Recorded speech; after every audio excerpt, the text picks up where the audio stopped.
They weren't looking for anything strange when they found it. Alex and Jonah had hiked Pine Barrel Loop dozens of times before, always sticking to the familiar switchbacks and marked trails. But that morning the forest felt off, heavier somehow, like the air had thickened. Somewhere past mile marker 12 they noticed the scent, a faint chemical sharpness, like a hospital corridor sealed in sunlight. It didn't belong there, not with the damp smell of pine needles and mud thick in the heat. That was what led them off the path. Not curiosity, just confusion. The narrow trail they followed wasn't marked on any map. It twisted between the trees like something trying not to be found. About a half-mile in, the woods thinned out, and that's when they saw it. A squat, vine-choked building sitting in a hollow, the brickwork faded to the color of old paper. The windows were dark, shattered in places but not gaping. Above the entrance hung a rusted metal sign, its paint long since peeled, Springwood Community Medical. It looked like the kind of clinic a logging town might have used 50 years ago, then buried in overgrowth and silence when the town dried up and vanished.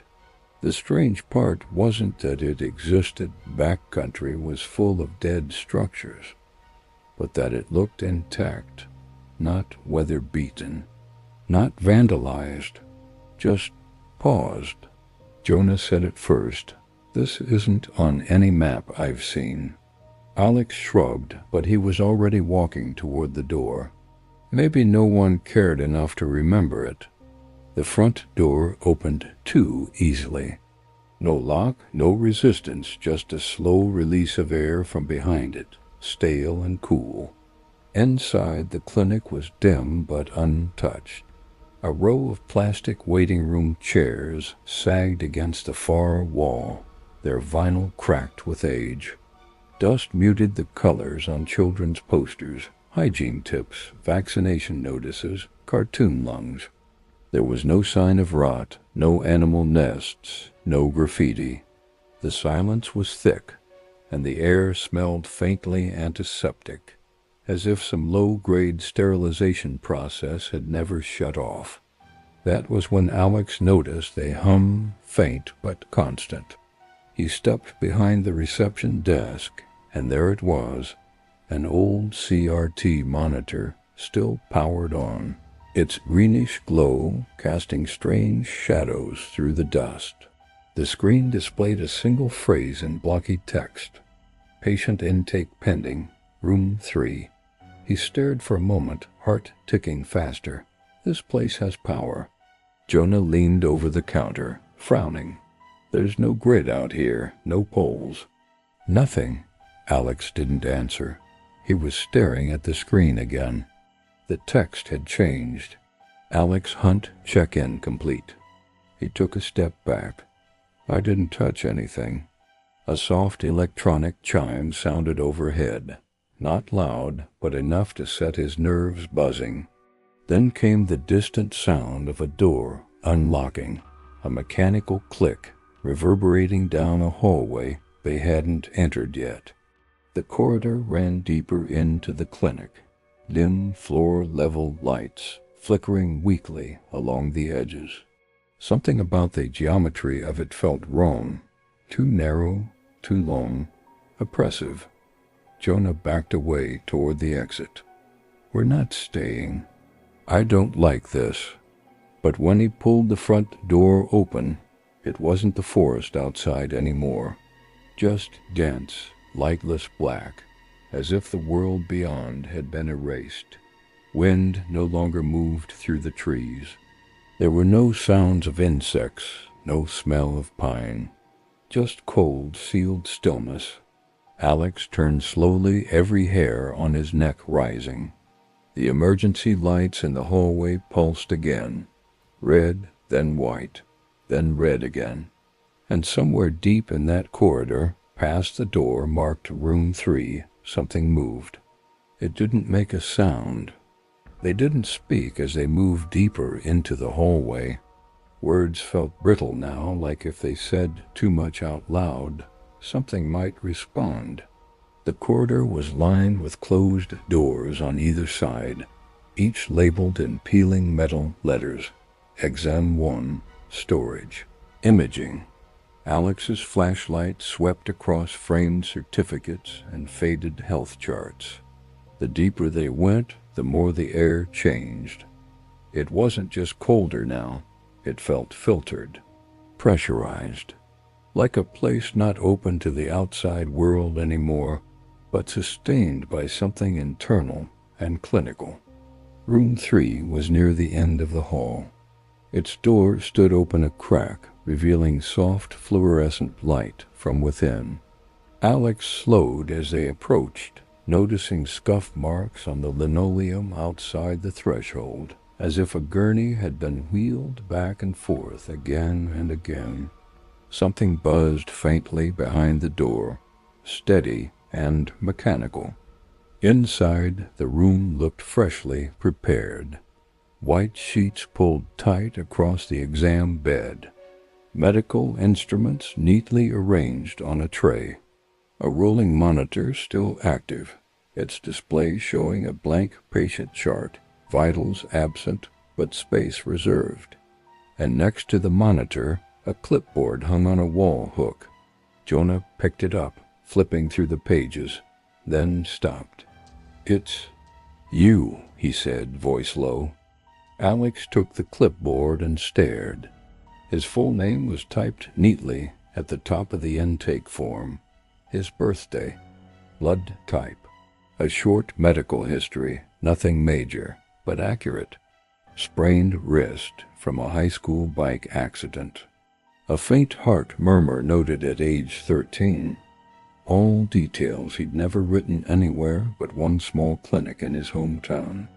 There was even a signature line at the bottom, already signed in his handwriting. He didn't remember signing anything. "I'm leaving," Jonah said, stepping back into the hallway. "I don't care if this is a prank or some twisted art project. We're done." Alex hesitated. His stomach churned in cold waves, like the building had been waiting for him specifically. A low hissing sound began somewhere down the corridor. Not a voice, not machinery, but something deeper. Pressurized steam or breathing through stone. Then the overhead lights flickered, and everything changed. The hallway behind them stretched suddenly, elongating by yards in a single blink. Doors that hadn't been there before now lined the walls, labeled with unintelligible symbols. The floor beneath their feet shifted subtly, like they were standing on something alive and sleeping. Jonah backed toward the exit, but found only a smooth, windowless wall where the front lobby had been. The door was gone. The entire waiting room had vanished like it had never existed. Alex turned in circles, disoriented, the clipboard clutched tightly in his hand. They ran, down corridor after corridor, deeper into the unfamiliar. The walls began to change, brick giving way to tiled metal, then to smooth concrete. Rooms flickered with moments of false light. Surgical theaters half buried in dust, rows of ancient filing cabinets that whispered when they passed. There were no people, only the sound of machinery that didn't need human hands. Something here was functioning without supervision, and it had been for a long time.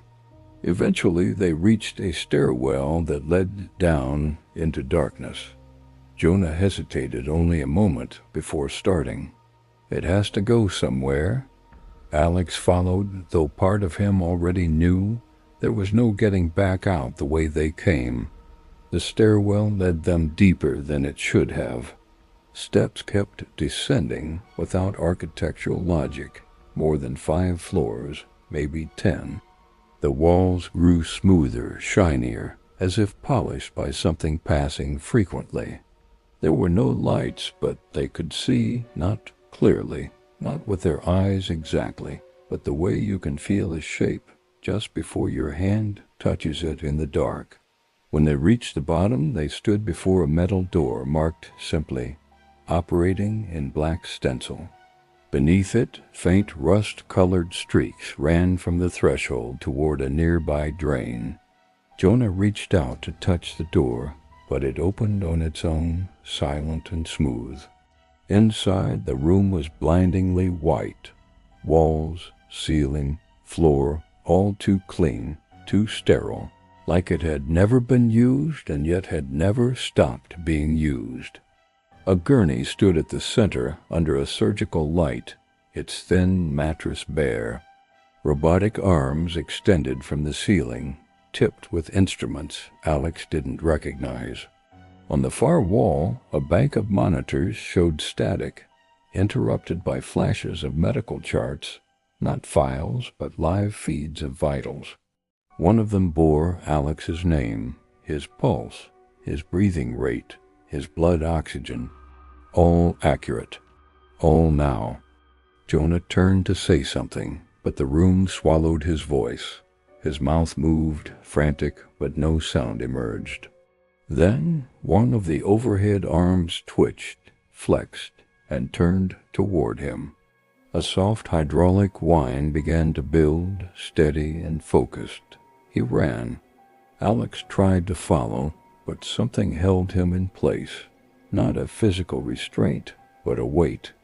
The kind of pressure you feel in dreams when you know you're about to fall, but can't move. A small console near the bed flickered to life with a soft tone. Its display read, "Pre-approved procedure subject, Hunt, Alexander M. Consent on file. Do not interrupt."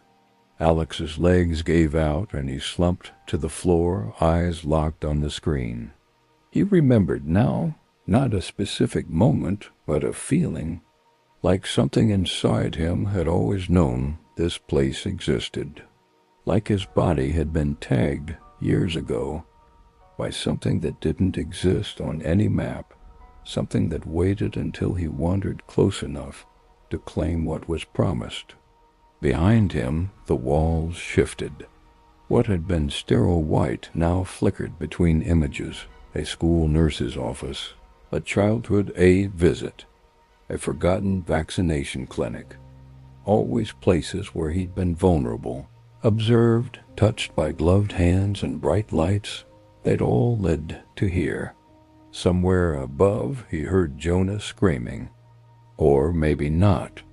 The sound was too clean, like it was part of the room's background noise, scrubbed, leveled, non-invasive. The surgical arms moved again, scanning the air with cold efficiency. One of them extended toward Alex with a slow, almost gentle gesture. A thin needle gleamed at its tip. Alex didn't move. He wasn't sure he could. He felt a pressure building behind his eyes, behind his teeth, like his identity was peeling apart from the inside. The room had no clocks, but he knew time was still passing. Somewhere, a door opened. Or maybe it closed. The final thing he saw was a reflection in the metal paneling, not of himself, but of something shaped like him, lying perfectly still on the gurney, eyes open and breathing measured. The machine adjusted slightly, and the lights dimmed. Procedure in progress. They never found the clinic.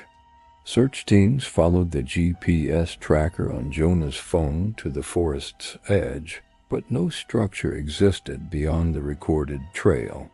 The last photos uploaded from Alex's camera showed trees in the clearing, but in place of a building, only flat grass and a stone foundation choked with vines. Some places wait for people not to be found, but to be returned to. The motel stood where it shouldn't, miles off the interstate, down a frontage road half swallowed by weeds and gravel. It emerged from the early dusk like a mirage 2 stories tall, wrapped in cracked stucco and mildew-stained railings. its flickering red neon sign stubbornly blinking vacancy through the pine shadows. A parking lot stretched out front like a forgotten blacktop desert. No cars, no footprints, just oil stains dried into shapes that looked vaguely human. Ethan hadn't meant to stop. He'd been driving for 9 hours already, chasing no real destination, just a blurry instinct to get away from the city, the silence, and himself. A week ago, he'd gotten a letter in handwriting he recognized but couldn't place. Come back. Room 00 is open again. No return address, no signature. Just that single sentence and an old photograph paper clipped to the page. An image of a small motel room with a checkered bedspread and yellowing curtains. The room looked ... familiar. Uncomfortably so. He told himself he'd thrown it out. But here he was. The front office door swung open with a tired creak. Inside, the air smelled of old paper and something chemical beneath it. No one was behind the desk. A ledger sat open on the counter, its pages curling from damp. In the center of the book, someone had already filled out a name, Ethan Ward. Room number 00. A key waited just below an actual brass key with a green plastic tag that read 00 in faded gold. He should have left, but his hand closed around the key like it belonged there. Room 00 wasn't on the map posted near the vending machine. Rooms 1 through 24 curved around the L-shaped building, but 00 wasn't listed. He walked the upper level, scanning each door as twilight deepened, the world softening into gray. The last room at the end of the west wing, past room 12, had no number at all. Its door was different, thicker, darker, with a metal handle instead of the usual plastic knob. The key fit perfectly, and the door swung open without resistance. The light inside came on by itself. The air smelled. Warm, familiar. Ethan took one step in and froze. It was his room. Not in a vague sense, not similar, not reminiscent. It was his actual childhood bedroom. The same fading wallpaper with blue sailboats, the chipped dresser with a missing knob, the bunk bed he'd shared with his brother before the accident. Even the little wooden dinosaur on the shelf above the window, the one he lost the night he moved out, sat exactly where he remembered. But it wasn't just a recreation. It was exact. The creak in the third floorboard, the crooked poster of a spaceship, the small red stain on the carpet near the closet door.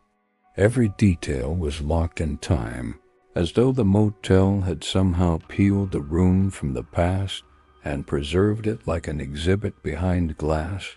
He stepped in. The door clicked shut behind him. No TV, no phone, no light switches. Just the ceiling fixture humming softly, and the old desk lamp that had always flickered when he turned it on. He sat on the bed slowly, half expecting the mattress to collapse. But it didn't. It gave exactly the way he remembered it giving Springy.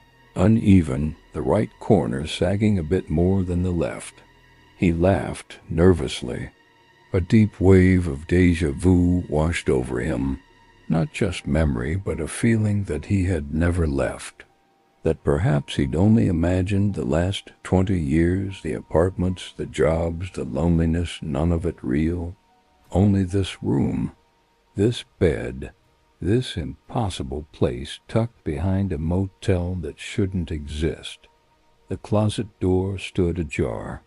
He couldn't remember if he'd left it open. Inside the motel walls, something clicked. He didn't remember falling asleep.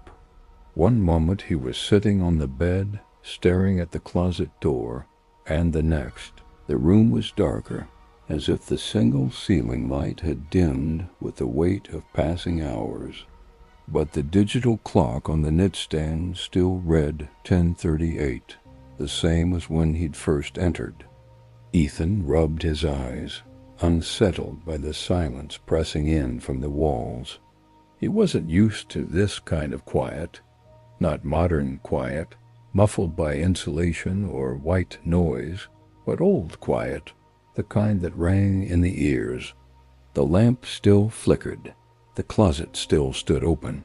He stood slowly, body sluggish, heavy, like he hadn't just napped, but rebooted. Inside the closet hung his old jacket, the green one with the frayed sleeve he'd lost on a camping trip when he was 9. He ran a finger over the faded patch sewn onto the front. It wasn't just similar. It was the same. Even the pocket had that tiny hole in the corner where he'd once hidden a piece of chalk. He'd pulled it off the hanger. The fabric was cold. He turned back toward the bed and paused. There were footprints on the carpet. Not fresh, not muddy, but pressed into the fibers. A series of darker ovals trailing from the foot of the bed toward the window, then stopping abruptly. Small, bare, almost childlike, Ethan's skin crawled. He crouched down, touched one. The carpet was dry. No sign of dust disturbed, no other prints nearby. He hadn't made them. He backed toward the desk, feeling his pulse rise. Something was wrong with the air now. Too thick, too stale. And the walls, he could swear the wallpaper had changed. The sailboats were still there, but they were drifting, slightly tilted, like caught in a slow-motion whirlpool. One had a tear down its middle that hadn't been there before. The desk drawer was unlocked. Inside was a sheet of paper, yellowed, lined, torn at the edge. The handwriting was his own, a crooked, looping scrawl he hadn't used since elementary school. Just one sentence. Don't forget who you were. The light bulb in the ceiling gave a sudden buzz, then dimmed again.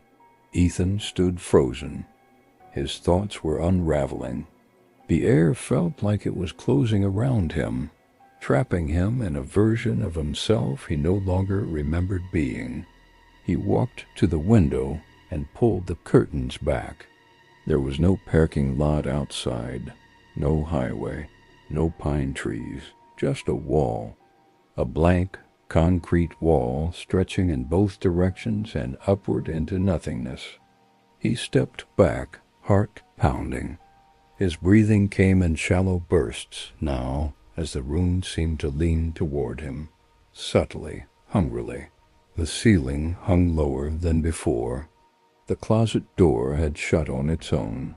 He turned the knob and pulled it open again. Now it was filled with clothes he hadn't worn since high school. A backpack he remembered burning in a fire pit one summer. A pair of shoes he'd outgrown decades ago. And on the top shelf sat a Polaroid, grainy, underexposed, but unmistakable.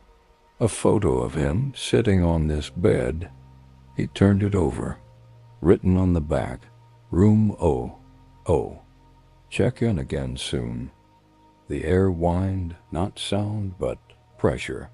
The floor tilted slightly, or maybe his balance was slipping.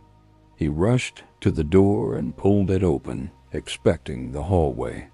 There was no hallway, just another room, identical to the one he'd just left, except something was missing. The poster, the dinosaur, the backpack. This version of the room felt incomplete, like a replica drawn from a memory that had begun to blur at the edges. He backed away, but the door closed behind him. Now there were 2 Room OOs, maybe more. Each door he opened led to another room, each one familiar but altered, missing pieces, colors reversed, walls warped, like a dream trying to remember itself. In one, the ceiling fan spun so fast the blades were a blur. In another, the bed was made with hospital corners and plastic sheets. In one, the only furniture was a desk and a mirror. The mirror didn't reflect Ethan's face. He stopped counting the rooms. They all smelled the same. They all watched him. He wasn't sure which one he had started in, or whether that mattered anymore. He sat down again on a bed that felt slightly too small. The footprints had returned, but this time they led to the closet. The door creaked open slowly, and from the dark interior, he thought he heard a voice, high-pitched and close, barely audible, but whispering in his own childhood lisp. Ready for bed? Ethan no longer knew how long he'd been inside. The concept of time had become fragmented, not just hours but years. The rooms no longer led anywhere predictable. Each door opened into another version of room O, some pristine, others decaying. One had mold climbing the walls. Another was flooded ankle-deep with water. In one, the bed was overturned and a child's drawings covered every inch of the wallpaper. Stick figures with faces scribbled out, all staring inward toward a dark square in the middle of the page. He tried leaving messages for himself, carving notes into the dresser, scrawling warnings on the walls with chalk from the green jacket pocket, but they vanished by the next room. The space reset itself with every threshold crossed, like the motel wasn't a structure but an organism, digesting his memory and reassembling it in ways that no longer made sense. Worse, Ethan could no longer recall his apartment, or his job, or his age.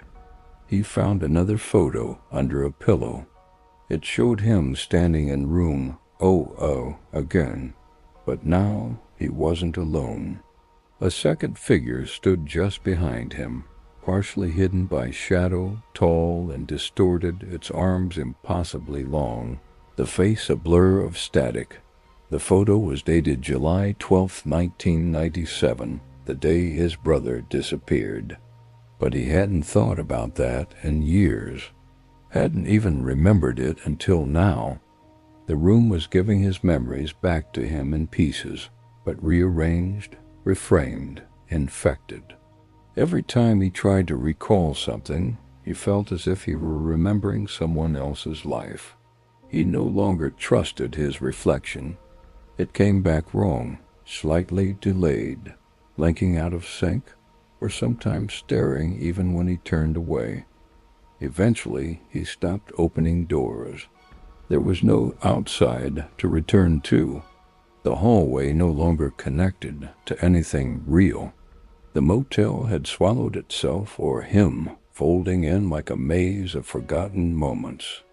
In one version of the room, the walls were covered in newspaper clippings. All of them featured missing persons. Some bore Ethan's name. Others had different names, but familiar faces. One headline read, "Boy found after 20 years.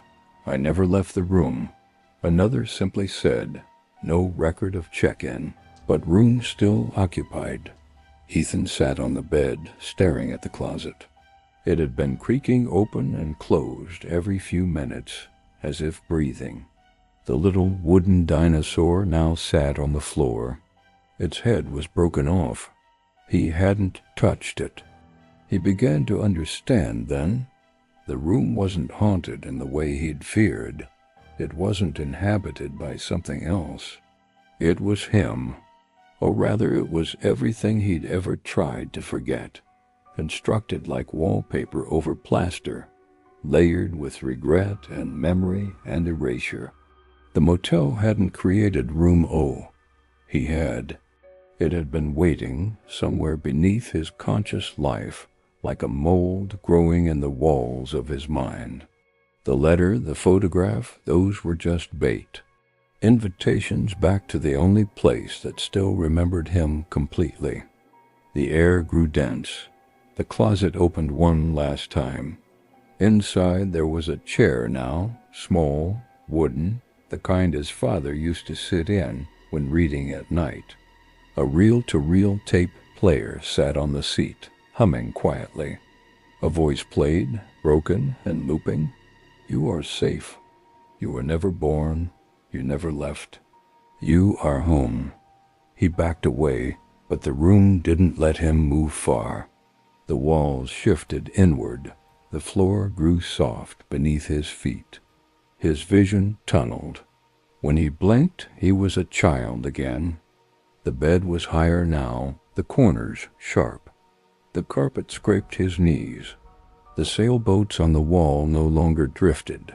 They floated in perfect order, anchored in the repetition of wallpaper dreams. Outside the window, there was nothing but light, bright and humming. The closet closed gently, locked, sealed, as if tucking away a keepsake. The room dimmed. The lamp flickered. Then all was still. Weeks later, a real estate developer passed through the abandoned motel while surveying the area for demolition. Most rooms were crumbling and empty, but one stood pristine, Room O. The door was ajar, swinging slightly. Inside, a small twin bed, a dresser, and a child's drawing tacked to the wall, a smiling stick figure beneath a bright sun, standing alone in a square room. No name, no guests registered. The developer pulled the door shut, and the motel, patient and quiet, waited for someone else to remember.